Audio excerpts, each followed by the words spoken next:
L'éclairage en boucle ou en loop est un schéma d'éclairage simple et efficace, et en plus vous pouvez le faire avec une seule source de lumière. Dans cette vidéo, on va voir qu'est-ce que l'éclairage en loop, comment le réaliser, quand l'utiliser, sur quel type de sujet, comment ne pas tomber dans le Rembrandt et quel matériel utiliser. En avant, Guingamp.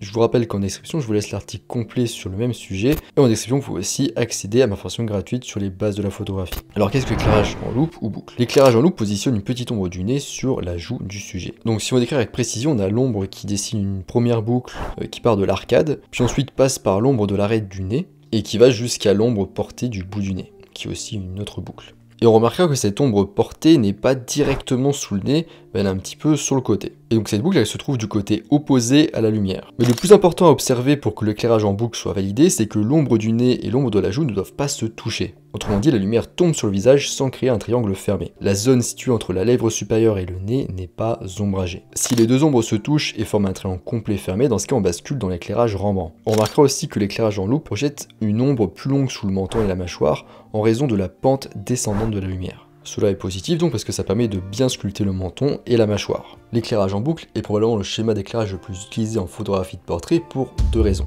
Il est facile à mettre en place et il flatte presque tous les visages. Et je pense que vous l'avez deviné, le nom fait simplement référence à l'ombre en forme de boucle qui est créée par le nez. Maintenant, Rembrandt vs loupe. L'éclairage Rembrandt est très similaire à l'éclairage en loupe, dans le sens où on met une source de lumière sur le côté et un peu plus haut. L'éclairage Rembrandt produit un triangle de lumière sur la joue du sujet, alors qu'avec l'éclairage en boucle, le triangle est brisé dû à sa position plus en face du sujet. L'éclairage Rembrandt nécessite donc une source lumineuse plus éloignée sur le côté, et il en résulte une ombre du nez beaucoup plus forte, ainsi que des ombres générales plus fortes, et des images qualifiées comme plus dramatiques, puisqu'elles ont plus d'ombre. Alors quand utiliser l'éclairage en boucle? L'éclairage en loupe crée un bel aspect lumineux, car il y a peu d'ombre formée sur le visage, mais tout de même suffisamment pour créer plus de définition dans le visage et de profondeur par rapport à un éclairage qui serait plat, donc sans ombre. En gardant les ombres minimes, vous obtenez un niveau de drame plus faible qu'un éclairage Rembrandt ou fractionné, aussi appelé split. Dans le cas du split, la moitié du visage du sujet est enveloppée dans l'ombre, carrément.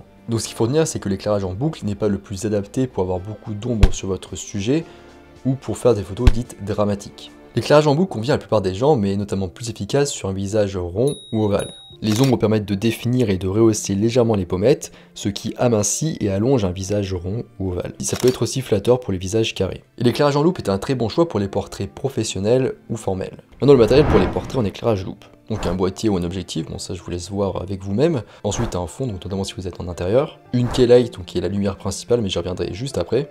Vous aurez aussi besoin d'un modeler pour adoucir la lumière et jouer sur la taille de la source, donc ça peut être une boîte à lumière, un parapluie ou un bol de beauté par exemple. Si vous souhaitez un petit peu monter en complexité, vous pouvez aussi avoir besoin d'une seconde lumière, pour faire office par exemple de fill light ou de rim light ou de air light, ou encore un réflecteur. Et enfin vous aurez peut-être besoin d'un émetteur pour déclencher la lumière externe à distance. Alors de quel type d'équipement d'éclairage ai-je besoin exactement? Alors ce qui est bien avec les schémas de lumière de base comme l'éclairage en loupe, c'est que vous pouvez vous contenter d'une seule source de lumière. Ça peut être une source de lumière naturelle comme le soleil en extérieur ou passant par une fenêtre, éventuellement un rideau, ou encore une lumière artificielle comme un flash, ou une lumière continue, ou encore une lampe de poche si vous avez vraiment rien sur vous. Je vous recommande plutôt l'utilisation d'une source de lumière artificielle, parce que vous permettra de contrôler avec précision la direction, la qualité et éventuellement l'intensité de la lumière. En bref, vous avez le contrôle total, ce qui n'est pas du tout le cas avec de la lumière naturelle qui est changeante, ce qui vous rajoutera du coup une difficulté supplémentaire qui n'est pas forcément utile quand on apprend. Au niveau du type de lumière exact, tout type de lumière peut fonctionner. Il peut s'agir du coup d'un flash de studio ou d'un flash qui est sur un appareil photo mais que vous allez déporter, ou encore d'une lampe LED. Vous n'avez pas besoin non plus d'un modeler spécifique pour ce type d'éclairage. Les parapluies, les boîtes à lumière ou les bols peuvent fonctionner. Oui, parce que pour rappel, le plus important c'est la position de votre lumière principale, celle qui va créer votre schéma d'éclairage,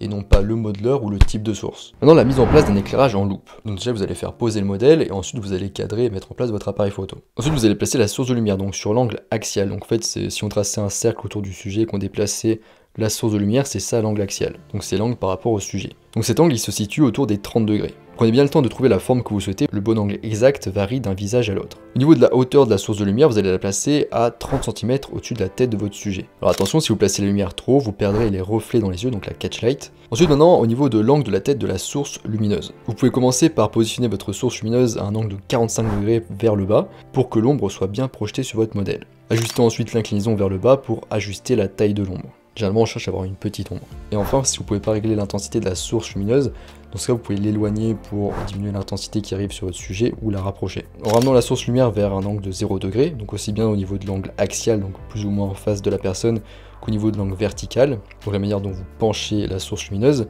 eh bien vous minimiserez les ombres pour un rendu moins dramatique et plus plat, comme sur la photo ici. En revanche, en éloignant la lumière du sujet par rapport à un angle de 0 degré, vous créerez plus d'ombre et obtiendrez un effet plus dramatique. Aucune des deux options n'est meilleure. Cela dépend simplement de votre style, de vos préférences personnelles ou encore du visage de votre sujet. Mais si c'est pour des photos d'entreprise ou formelles, le mieux c'est de limiter les ombres sur votre sujet. Et veillez toujours du coup à ne pas trop éloigner la lumière sur l'angle axial, donc pas trop loin du sujet, parce que plus vous l'éloignez, plus vous allez tomber dans le Rembrandt et ensuite dans le split.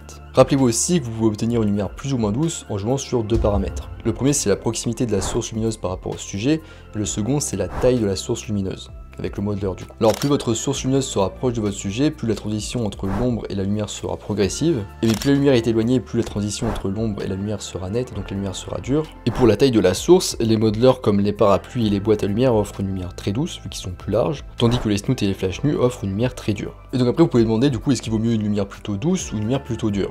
Plus la lumière sera dure, plus le schéma de lumière sera remarquable. En fait on verra bien où sont les ombres. Donc ça pour du pédagogique c'est excellent parce que du coup on peut bien montrer où sont exactement les ombres, mais si vous faites des photos de portée du coup normale, en général on utilise une lumière plutôt diffusée, donc avec une transition ombre-lumière plutôt progressive. Et d'ailleurs vous pouvez aussi du coup rajouter des lumières supplémentaires, donc comme la rim light, la air light ou ce genre de choses. Ça n'aura pas d'impact du coup sur votre schéma de lumière, si vous réglez bien du coup ces sources de lumière, mais on verra ça juste après, parce que ce qui fait le schéma c'est votre source de lumière principale et pas les autres sources de lumière. Maintenant, contrôlez les ombres de son éclairage en loupe. Si vous ne voulez pas d'ombre trop sombre, vous devrez ajouter une lumière d'appoint. Donc ça s'applique aussi bien au flash qu'en lumière naturelle.